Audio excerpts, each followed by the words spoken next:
Assalamualaikum warahmatullahi wabarakatuh. Innal hamdalillah nahmaduhu wa nasta'inuhu wa nastaghfiruh wa na'udzu billahi min shururi anfusina wa sayyiati a'malina. Man yahdihillahu fala mudilla lahu wa man yudlil fala hadiya lahu. Asyhadu an la ilaha illallah wahdahu la syarika lah wa asyhadu anna Muhammadan abduhu wa rasuluh.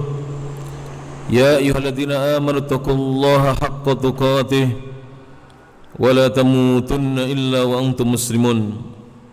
Ya ayyuhan nasu taqu rabbakumul ladzi khalaqakum min nafsin wahidah wa khalaqa minha zawjaha wa batha minhuma rijalan katsiran wa nisaa'a. واتقوا الله الذي تساءلون به والأرحام إن الله كان عليكم رقيبا. يا أيها الذين آمنوا اتقوا الله وقولوا قولا سديدا يصلح لكم أعمالكم ويغفر لكم ذنوبكم ومن يطع الله ورسوله فقد فاز فوزا عظيما. أما بعد فإن أصدق الحديث كتاب الله وخير الهدى هدى محمد sallallahu alaihi wasallam wa syarrul umuri muhdatsatuha fa inna kulla muhdatsatin bid'ah wa kulla bid'atin dhalalah wa kulla dhalalatin finnar. Jamaah kajian rahimani Allah wa iyyakum. Alhamdulillah, segala puji hanya milik Allah Subhanahu wa taala, alladzi bi ni'matihi, yang dengan nikmat dan karunia dari Allah Subhanahu wa taala semata tatimmus shalihat, segala kebaikan menjadi sempurna. Kita lanjutkan kajian kitab Nubdhatun fil Aqidatil Islamiyah, intisari dan ringkasan dari kitab Al-Aqidah Al-Islamiyah. Masuk pembahasan yang berikutnya, halaman 14, berjudul Ususul Aqidatil Islamiyah. Judulnya adalah Ususul Aqidatil Islamiyati, dasar-dasar dari akidah Islam. Jadi akidah atau keyakinan dalam Islam itu memiliki dasar-dasar. Apa itu akan dijelaskan dalam kitab ini.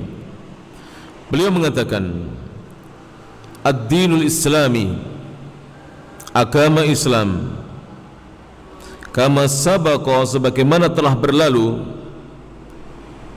an awdahna, kami telah jelaskan, aqidatan, baik itu akidah, wa syariatan, maupun syariat dalam agama Islam, wa qad asyarna ila syai'in min syara'ih, dan sungguh kami telah mengisyaratkan, telah menjelaskan, ila syai'in, menjelaskan sesuatu atau sedikit, min syara'ihi, dari syariat-syariat agama Islam, wa dzakarna arkanahu, dan kami telah menyebutkan rukun-rukunnya.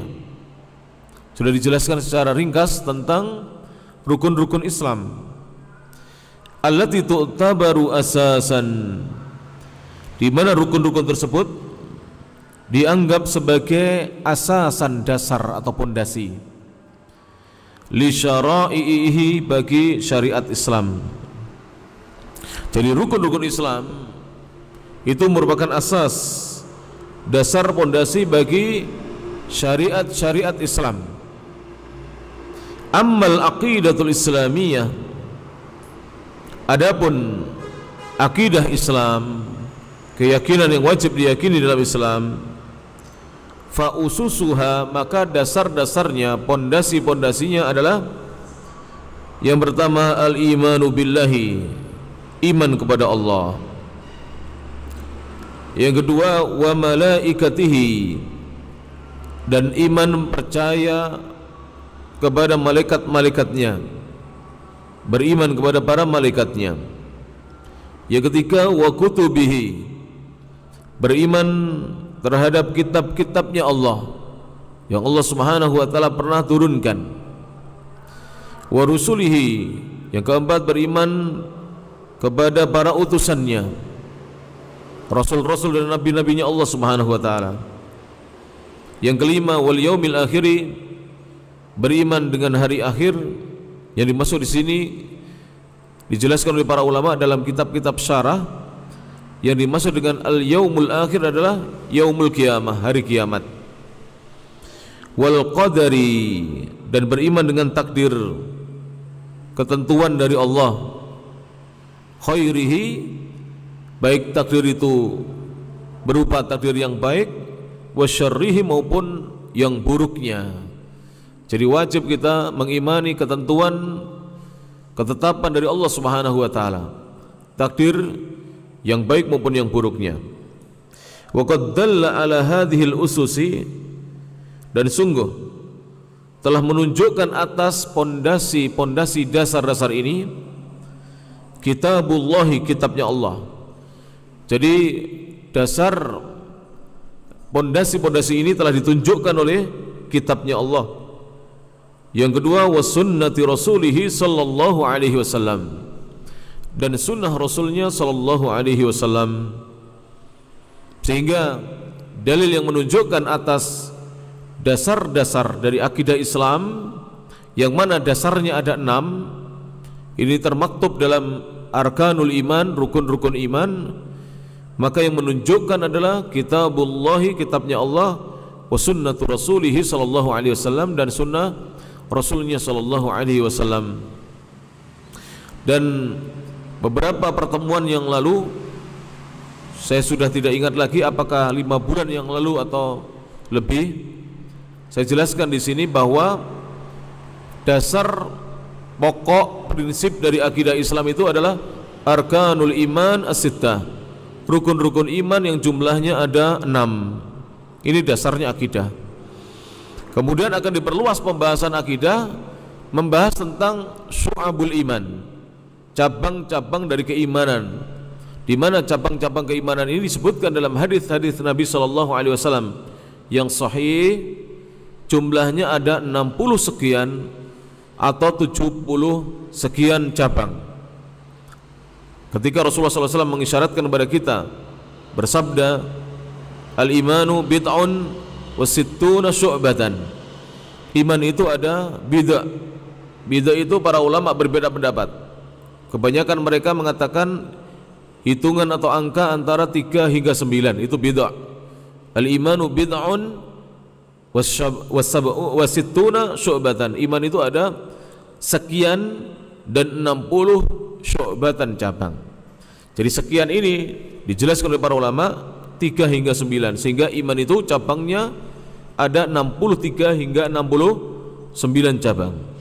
Wa fi riwayatin, dalam sebuah riwayat, al-imanu bid'un wa sab'una syu'batan. Iman itu ada 70 sekian cabang, 73 hingga 79 cabang. Itulah iman.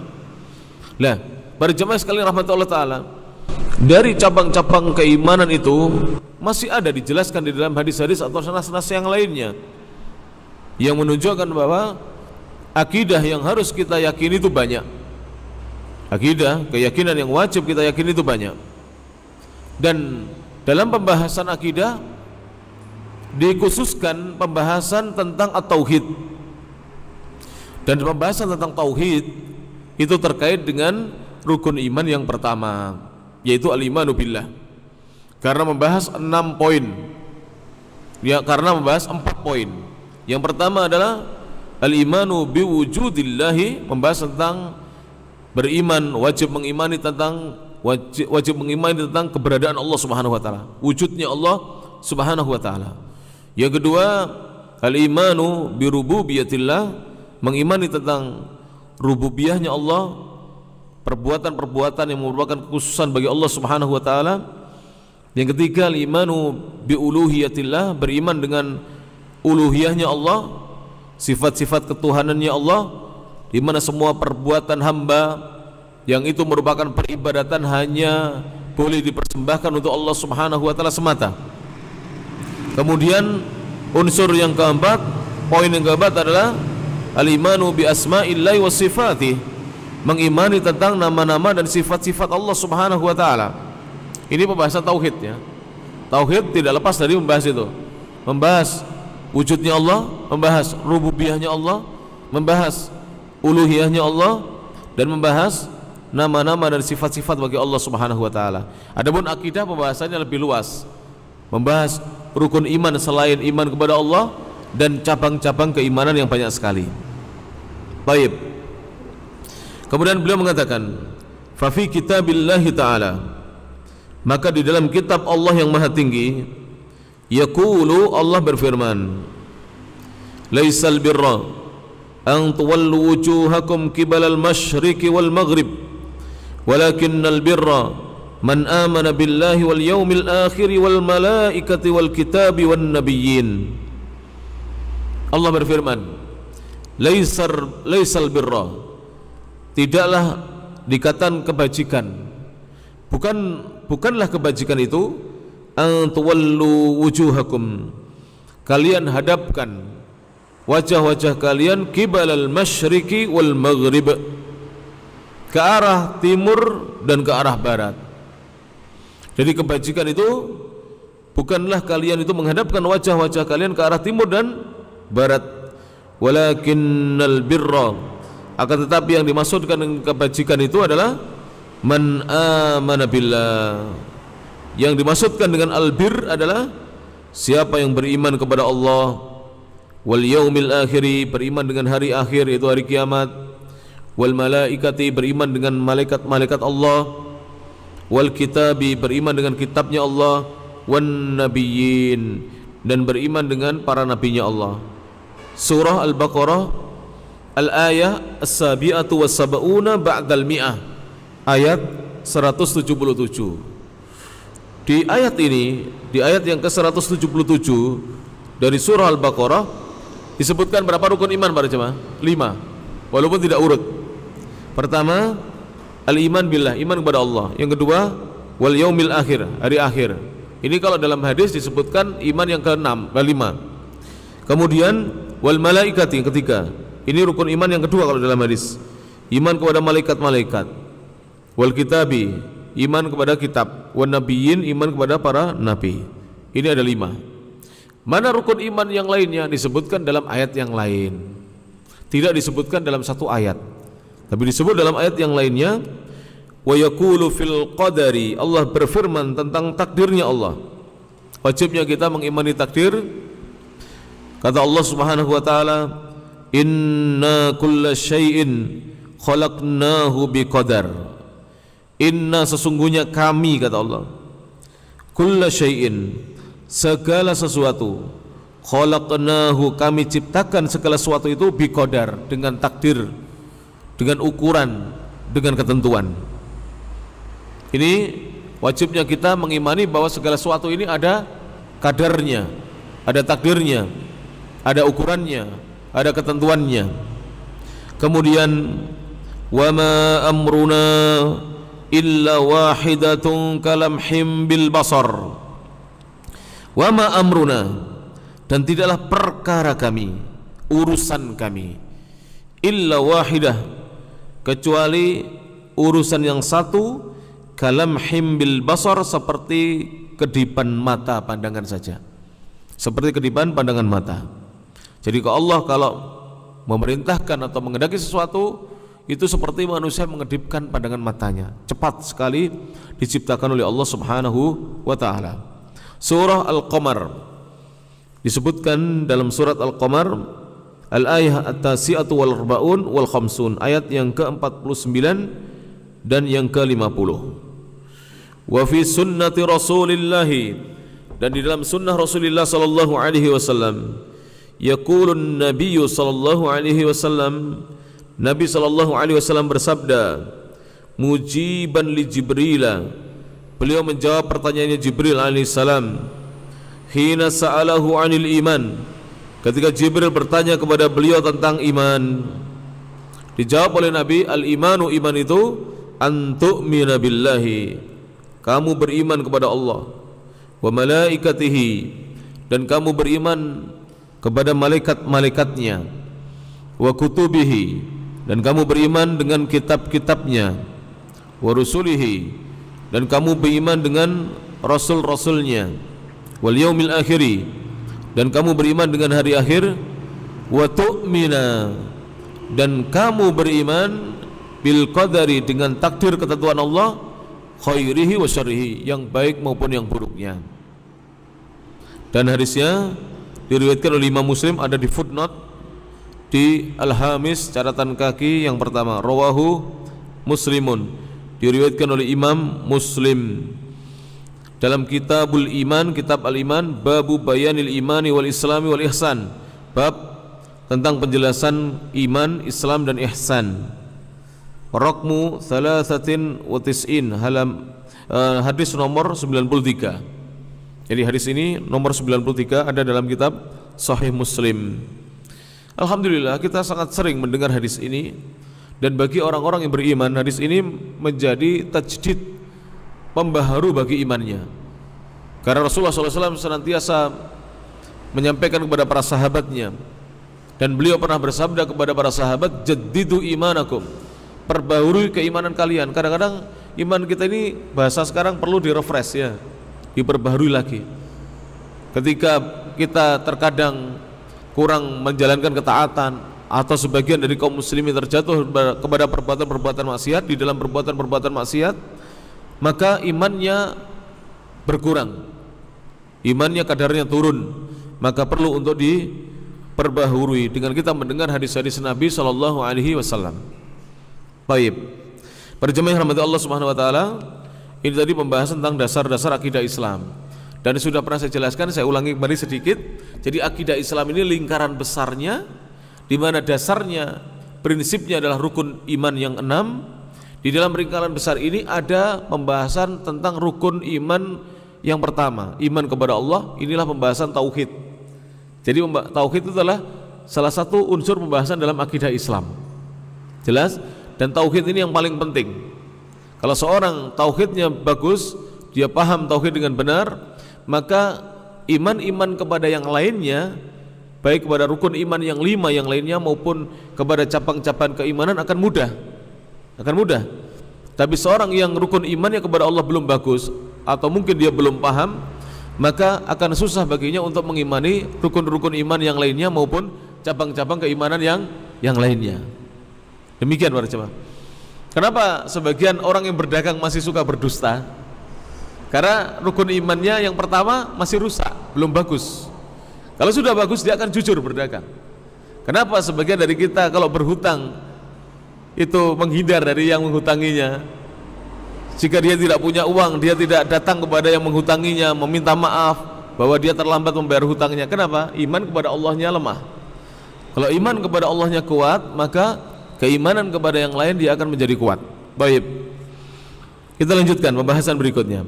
Di halaman 16, babnya bab yang baru, langsung masuk kepada pondasi iman yang pertama, rukun iman yang pertama, yaitu al-imanu billahi ta'ala, beriman mempercayai Allah Subhanahu wa ta'ala. Tadi sudah kita jelaskan, dan ini saya ulang-ulang supaya ingat bahwa iman kepada Allah ini mengandung 4 unsur keimanan yang wajib diimani. Iman dengan wujudnya Allah, ini yang pertama. Dan siapa yang mengimani wujudnya Allah, maka dia akan terhindar dari bahaya komunisme, ateisme, ajaran ilhad, ajaran yang menolak adanya Allah Subhanahu wa ta'ala, yang tidak percaya adanya Allah Subhanahu wa ta'ala. Kemudian iman dengan rububiyahnya Allah, bahwa Allah itu maha berbuat, Allah itu memiliki perbuatan-perbuatan yang khusus hanya dilakukan oleh Allah. Tidak ada makhluk yang bisa melakukannya. Seperti apa? Al-khalqu, mencipta. Tidak ada makhluk bisa mencipta sesuatu. Tidak ada, para jemaah. Semua ini ciptaan Allah Subhanahu wa ta'ala.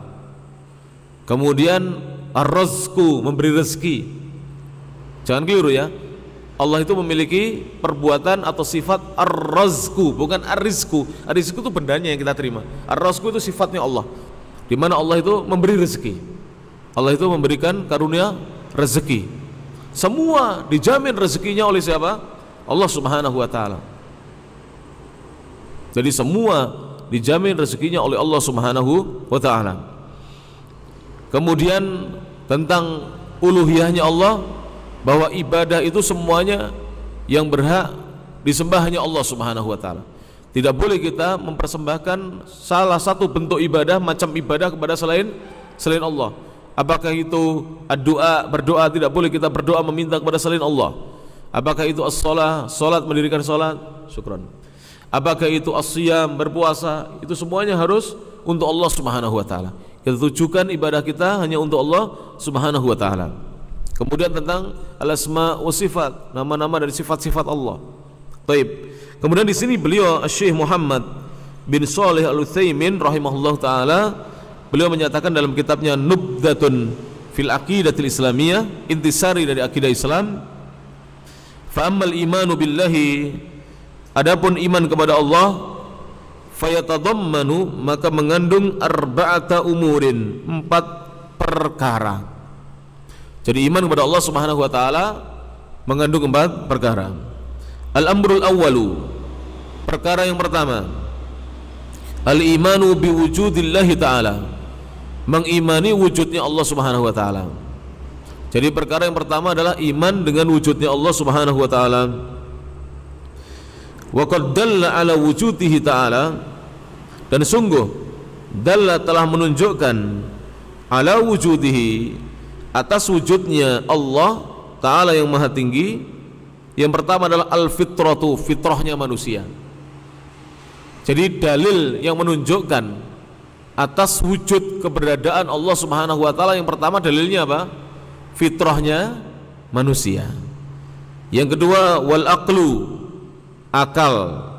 Jadi manusia dengan fitrah dan akalnya bisa meyakini bahwa Allah itu ada. Sehingga kalau ada manusia yang menolak wujudnya Allah, berarti dia sudah keluar dari fitrahnya. Kalau ada manusia yang mengingkari wujudnya Allah, berarti akalnya tidak berfungsi. Akalnya sudah dibelenggu oleh hawa nafsunya, keingkarannya. Kemudian wasyar'u, yang ketiga adalah yang menunjukkan adalah syariat Allah, berarti dalil-dalil dari nas Al-Quran maupun As-Sunnah. Kemudian yang keempat wal hissu, indera kita. Jadi panca indera kita ini bisa menunjukkan bahwa Allah itu ada, wujud. Wujudnya Allah bisa kita yakini dengan indera kita. Nanti akan dijelaskan oleh Syekh satu persatu. Tayyib. Al-awwalu, yang pertama, amma dalalatul fitrati, adapun dalil yang berasal dari fitrahnya manusia, yang menunjukkan ala wujudihi, yang menunjukkan atas wujudnya Allah Subhanahu yang maha suci. Beliau menjelaskan, Syekh Muhammad bin Shalih Al-Utsaimin berkata, fa inna kulla makhlukin, maka sesungguhnya ketahuilah semua makhluk, qad futira 'alal imani, sungguh telah diciptakan di atas fitrah keimanan. Semua makhluk itu asalnya diciptakan oleh Allah Subhanahu wa taala di atas fitrahnya, di mana fitrahnya itu mengimani Allah Subhanahu wa taala.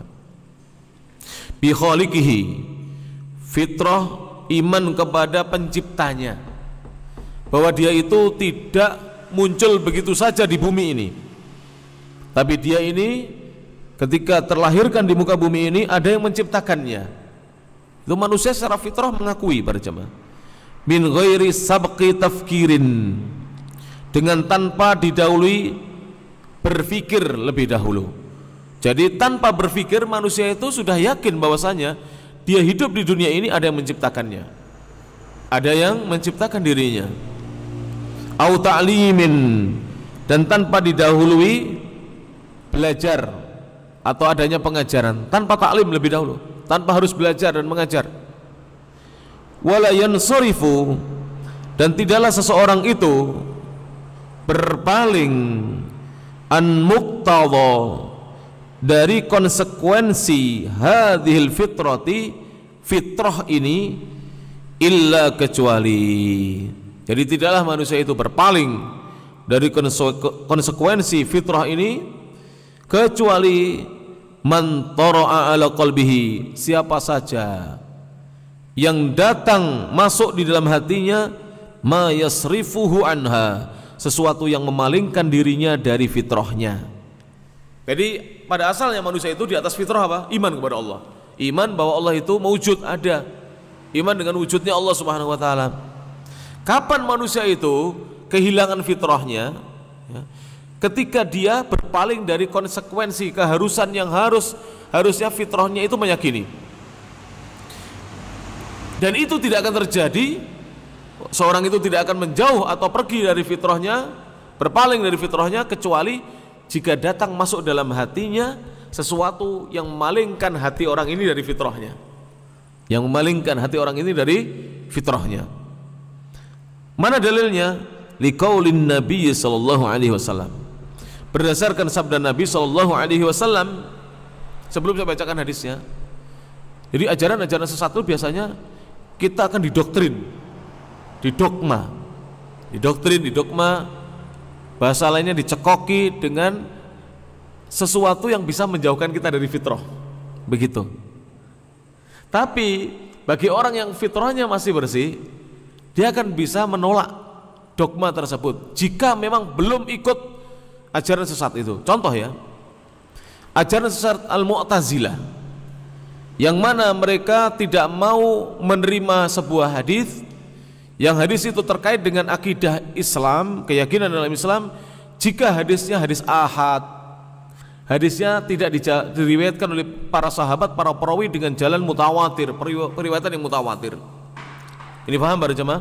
Ada hadis ahad, maka ketika itu para jemaah yang rahmati Allah Subhanahu wa taala, orang-orang yang dia sudah terpengaruh dengan pemahaman Mu'tazilah, maka dia akan menjauh dari fitrahnya dia sebagai seorang manusia. Tapi orang-orang yang masih seorang yang masih dia di atas fitrahnya, dia akan bisa membantah orang-orang yang menolak hadis-hadis Rasulullah yang hanya diriwayatkan oleh sebagian kecil sahabat yang tidak mencapai derajat mutawatir. Kita ambil contoh. Suatu hari ini dikisahkan oleh Syekh Muhammad Nasiruddin Al-Albani rahimahullah taala, datang ke sebuah negara, tepatnya datang ke negeri Jepang. Dai yang mendakwahkan akidah Mu'tazilah di negeri Jepang. Dia menyampaikan bahwa hadis-hadis Rasulullah SAW yang diriwayatkan dengan periwayatan yang ahad, tidak sampai periwayatan yang mutawatir, itu tidak bisa menjadi landasan dasar akidah Islam. Dia mengatakan begitu.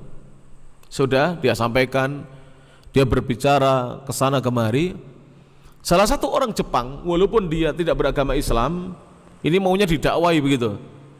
Itu fitrahnya memahami bahwa bagaimana orang ini menolak apabila ada sebuah hadis hanya didengar oleh seorang sahabat, padahal sahabat ini jelas-jelas setiap sahabat itu adalah orang yang adil, yang kuat hafalannya, yang terpercaya, yang amanah di dalam menyampaikan, meriwayatkan hadis.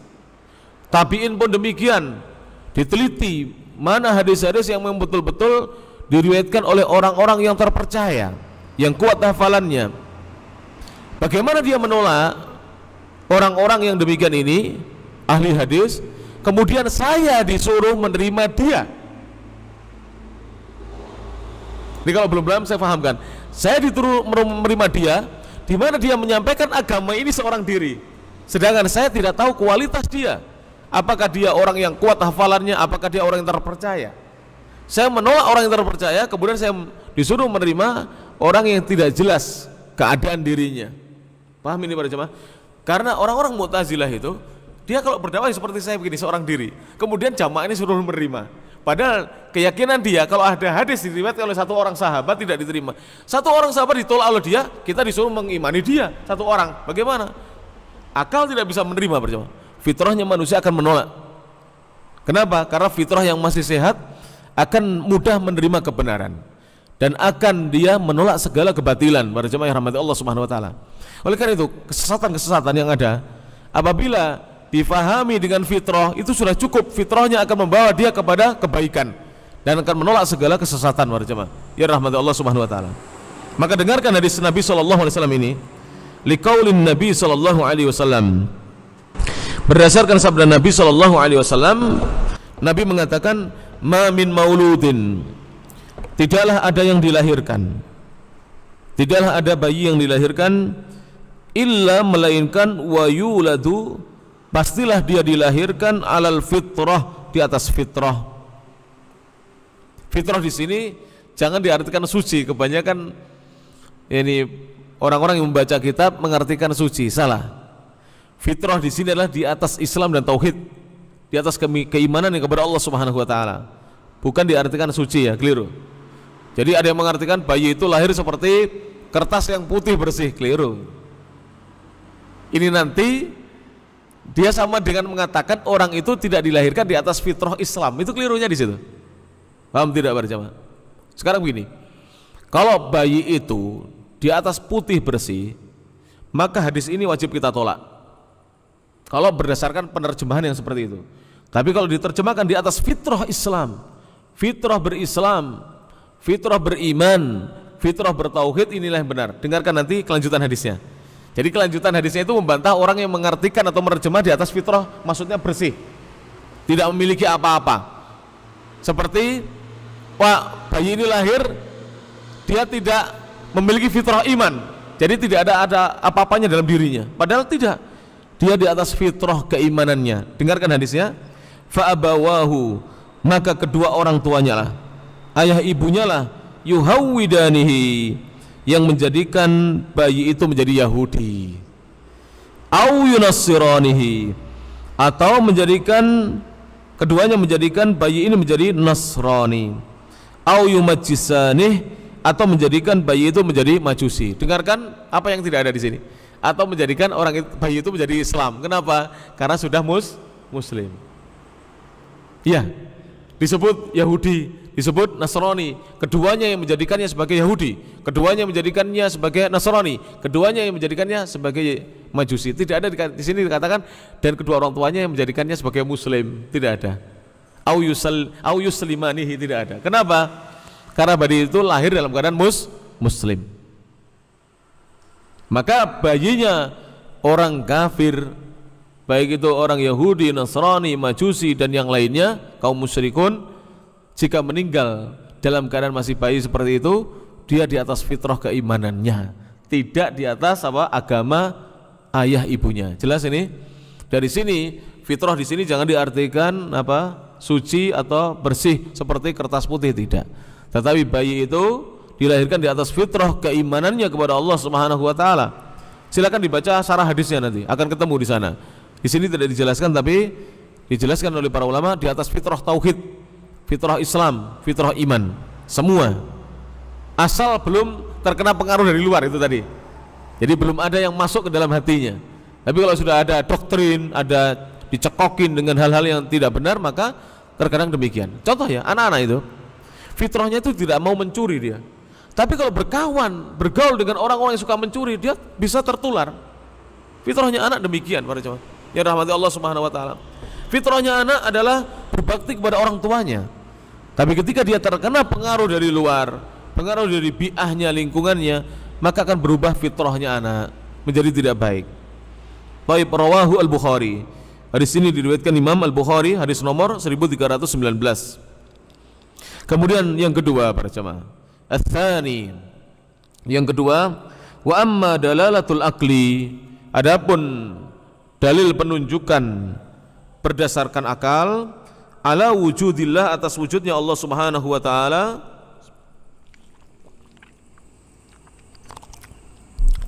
fali anna hadhil makhluqati, maka dikarenakan makhluk Allah ini, sabiqiha, makhluk-makhluk yang dahulu, walahiqiha, maupun datang terkemudian, la budda laha, harus makhluk-makhluk itu laha memiliki min khaliqin, pencipta, aujadaha, yang mewujudkannya. Jadi ini dalil akal ya, bahwa makhluk-makhluk yang ada, makhluk yang sudah ada sejak dahulu, yang sekarang mungkin tidak ada lagi ya, di zaman dahulu, maupun makhluk yang akan datang terkemudian, setelah kita hidup ini wajib ada penciptanya yang menciptakan dan mengadakan makhluk tersebut. It la yumkinu, karena tidak mungkin secara akal, antu jada nafsuha, akan ada makhluk itu nafsuha dengan sendirinya, binafsiha, dengan keberadaan dia sendiri. Jadi tidak ada makhluk itu ada dengan sendirinya, muncul tiba-tiba dia sendiri tanpa ada yang menciptakan dan mengadakannya. Wala yumkinu, dan tidak mungkin antu jada ada makhluk itu sudufatan, secara tiba-tiba. Jadi tidak ada yang muncul secara tiba-tiba. La yumkin, tidak mungkin, la yumkinu antu jada nafsaha binafsiha. Jadi tidak mungkin makhluk itu menciptakan nafsah dirinya binafsiha, dengan dirinya. Jadi begini, ada hewan ya, namanya sapi.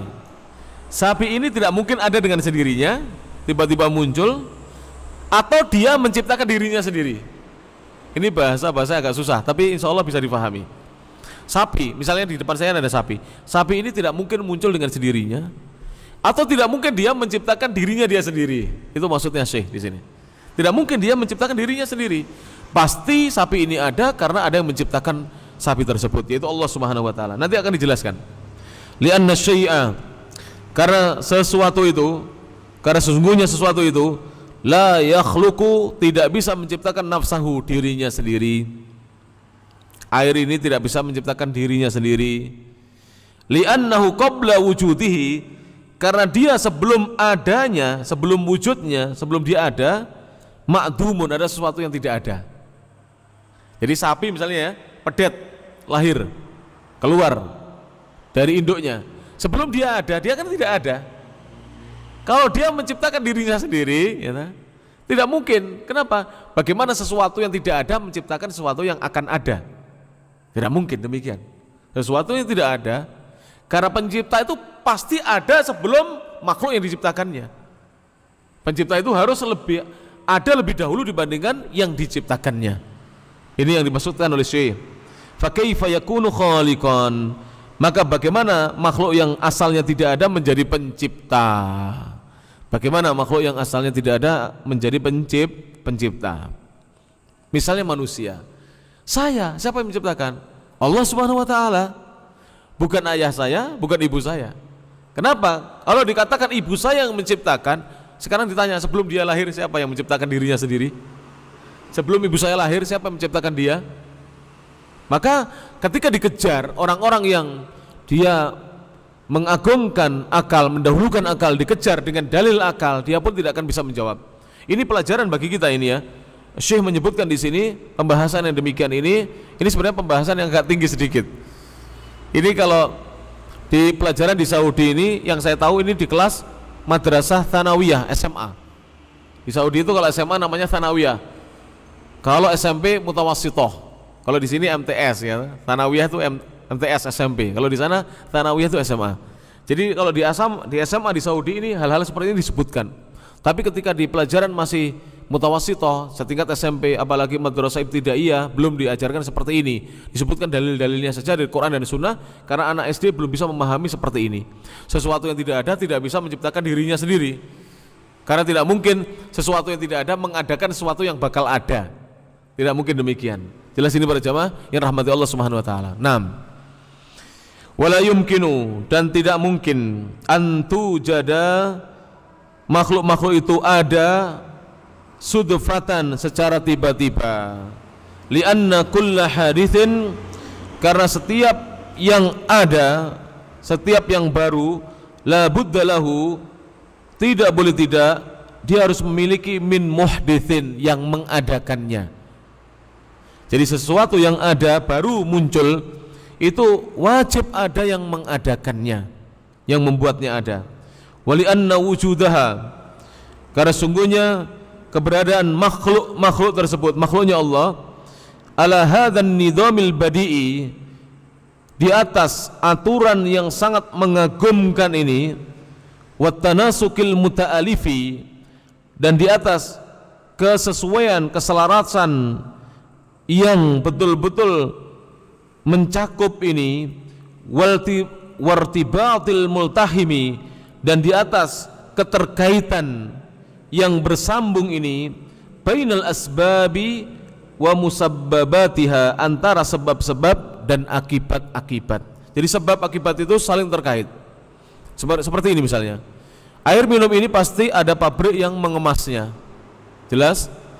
Kemudian airnya pasti ada kendaraan yang mengangkutnya ke pabrik untuk dikemasi atau dialirkan memakai pipa-pipa. Kemudian air ini bisa sampai ke kita, pasti ada yang mengangkutnya, transportasi yang membawanya ke toko-toko, kemudian kita beli dan seterusnya. Jadi tidak mungkin air ini ada dengan sendirian tanpa ada yang mengadakan. Dan yang mengadakan pertama kali siapa? Allah Subhanahu wa taala. Sebelum dikemas ini pabrik hanya mengemas saja para jemaah. Pabrik tidak bisa menciptakan air walaupun satu gelas. Yang menciptakan siapa? Allah Subhanahu wa taala. 6. Kemudian wa bainal kainati, dan di antara hal-hal yang ada, ba'dhiha ma'a ba'din, sebagiannya bersama sebagian yang lain, yamna'u man'an batan, menghalangi dengan man'an batan, menghalangi dengan penghalangan yang sempurna, yang pasti, an yakuna wujudaha sudfatan, bahwa makhluk itu ada dengan sendirinya, terhalang, tercegah. Tidak mungkin sesuatu yang ada itu ada dengan sendirinya. Idzil mawjudu, karena sesuatu yang ada sudfatan, secara tiba-tiba, secara langsung tanpa ada yang mengadakan, laisa ala nidhamin, tentu adanya tanpa ada aturan, fi asli wujudihi, pada asal adanya dia. Fa kaifa yakunu muntadhiman, bagaimana kemudian makhluk yang diadakan itu menjadi teratur, akhala baqaihi, di saat dia ada, wa tatawwurihi, maupun di saat dia berkembang. Contoh ya, seandainya manusia ini pembahasan ini tolong difahami dengan baik. Seandainya manusia ini, saya misalnya, dulu saya lahir bayi, kemudian menjadi anak-anak balita, kemudian sekolah TK, SD, SMP. Saya ini tumbuh teratur sekali. Kecil tidak mungkin bayi langsung bisa makan sesuatu yang keras ya.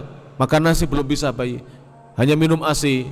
Kemudian agak besar sedikit disuapin bubur, kemudian bisa makan nasi yang lembek dan seterusnya. Kemudian juga saya tumbuh berkembang. Ini tidak mungkin jika teratur seperti ini kehidupannya ada dengan sendirinya tanpa aturan, tidak mungkin.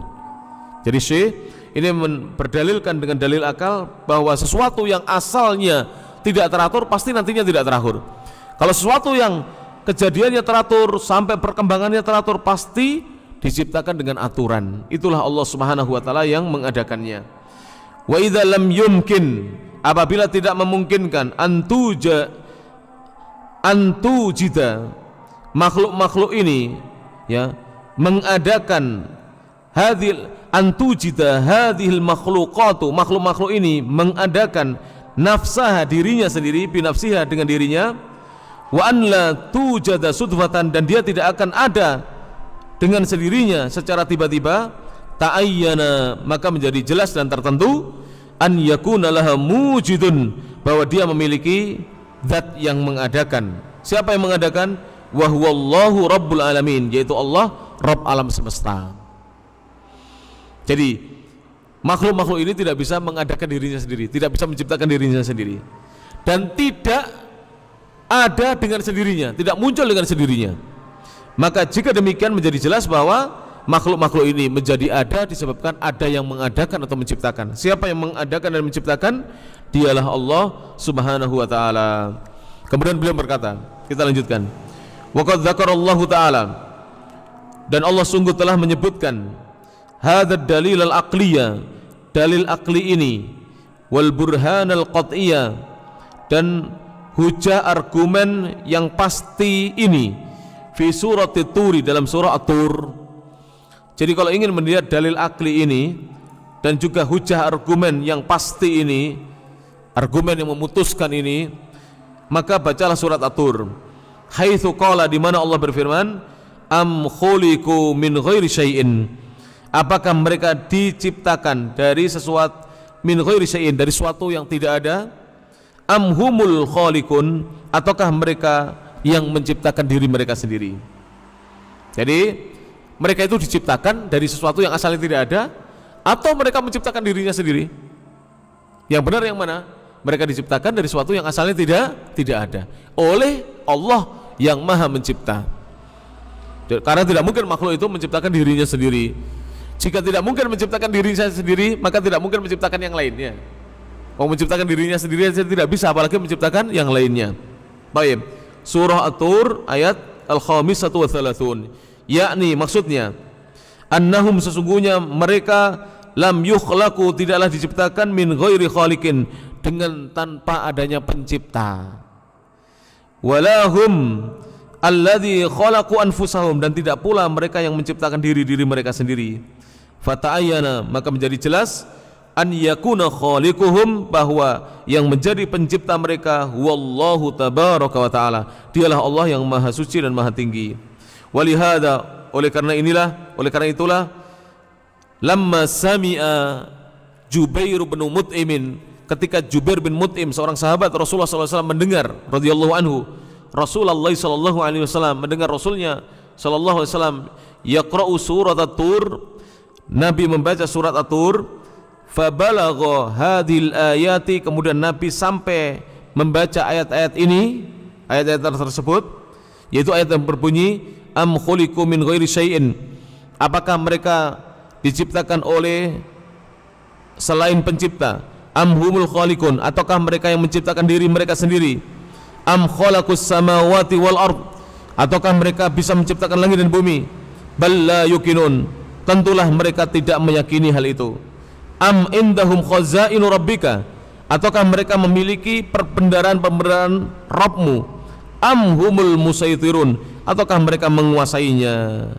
Setelah mendengar ini, Jubair bin Mut'im mendengar Nabi membaca ayat ini. Wa kana Jubairun, ketika itu Jubair radhiyallahu anhu, yauma idzin, pada saat itu musyrikan, masih musyrik, mendengar ayat ini dibacakan. Kalau kita terjemahkan bebas ya, apakah mereka diciptakan tanpa adanya pencipta, ataukah mereka menciptakan diri mereka sendiri, ataukah mereka bisa menciptakan langit dan bumi? Mereka itu tidak yakin dengan keadaan mereka. Bahkan apakah mereka memiliki perbendaharaan kekayaan Allah, atau mereka menguasainya? Maka ketika mendengar ini, Jubair bin Mut'im yang masih musyrik berkata, qala kada qalbi, hampir-hampir hatiku an yatir, terbang, nyaris hatiku terbang.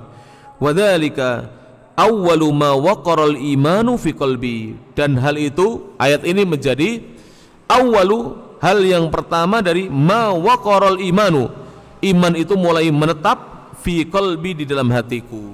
Jadi sejak saat itu Jubair itu menjadi seorang yang beriman, mulai menetap dalam hatinya. Tidak mungkin manusia ini ada dengan sendirinya, kemudian tidak mungkin juga manusia ini menciptakan dirinya sendiri, pasti ada yang menciptakannya. Setelah mendengar ini, maka dia kemudian tumbuh keimanannya dalam hatinya, dan itulah awal keimanan Jubair bin Mut'im kepada Allah Subhanahu wa taala. 6. Jadi, tapi para jamaah ya, setelah beriman demikian harus disusul dengan iman kepada uluhiyahnya Allah. Sebab tidak cukup hanya beriman bahwa Allah itu ada, kemudian Allah itu maha mencipta, tapi juga harus beriman bahwasanya Allah satu-satunya zat yang berhak untuk disembah. Itu penjelasannya nanti akan dijelaskan oleh Syekh dalam pertemuan-pertemuan yang akan datang insyaallah taala. Kita selesaikan sampai bawah halaman 18 karena nanti akan kita bahas dalam pertemuan yang akan datang pembahasan yang ketiga. Wal nadrib mathalan, sekarang kita sebutkan permisalannya. Yuwaddihu dzalika, yang permisalan ini bisa menjelaskan hal tersebut. Beliau memberikan contoh. Syekh Muhammad bin Shalih Al-Utsaimin sering dalam bukunya itu memberikan permisalan-permisalan, contoh-contoh. Beliau mengatakan, fa innahu, sungguhnya, lau haddatsaka syahsun, apabila ada seseorang haddatsaka, berbicara kepadamu, menyampaikan kepadamu, an qasrin musayyadin, dia cerita tentang adanya istana musayyadin yang dibangun, dan istana ini tinggi.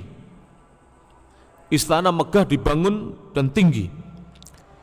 Kemudian ahatat bihil hadaiku, istana ini dikelilingi oleh al-hadaitu, kebun-kebun. Jadi istana yang tinggi, bangunan yang tinggi, dikelilingi kebun-kebun. Wajarat bainahal anharu, dan mengalir di antara kebun-kebun itu sungai-sungai. Jadi kebunnya itu ada sungai-sungainya, diairi sungai-sungai. Wa muli'a bil furusi, istana itu dipenuhi dengan kasur-kasur yang empuk. Wal asirrati, dan dipenuhi dengan ranjang-ranjang. Wa zuyyina, kemudian diberi hiasan bi anwa'iz zinati, dengan berbagai macam perhiasan, hiasan-hiasan yang ada. Min muqawwimatihi, dari apa saja hal-hal yang menjadi penopang dari istana tersebut. Wa mukammilatihi, dan hal-hal yang bisa menyempurnakan, melengkapi istana tersebut. Jadi kelengkapannya semuanya dipenuhi. Kita masuk dalam istana, di luarnya dikelilingi dengan kebun-kebun yang ada sungai-sungainya. Istana ini tinggi menjulang, kasur-kasurnya empuk banyak, ranjang-ranjangnya, dipan-dipannya juga banyak. Wa qala laka, kemudian dia bercerita kepadamu, inna hadzal qasra, sesungguhnya istana ini, wa ma fihi, dan apa saja yang ada di dalam istana ini, min kamalin, berupa kesempurnaan, qad aujada nafsahu, istana ini dia yang mengadakan dirinya sendiri. Jadi ada istana, dia mengadakan dirinya sendiri, melengkapi dirinya sendiri. Istananya bisa bangun apa? Istananya sendiri bisa membuat kebun-kebun di sekitarnya dan seterusnya, bisa mendatangkan kasur-kasur dan dipan-dipan.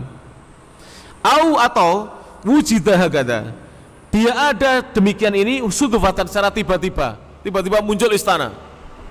Ya. Biduni mujidin, dengan tanpa ada yang mengadakannya.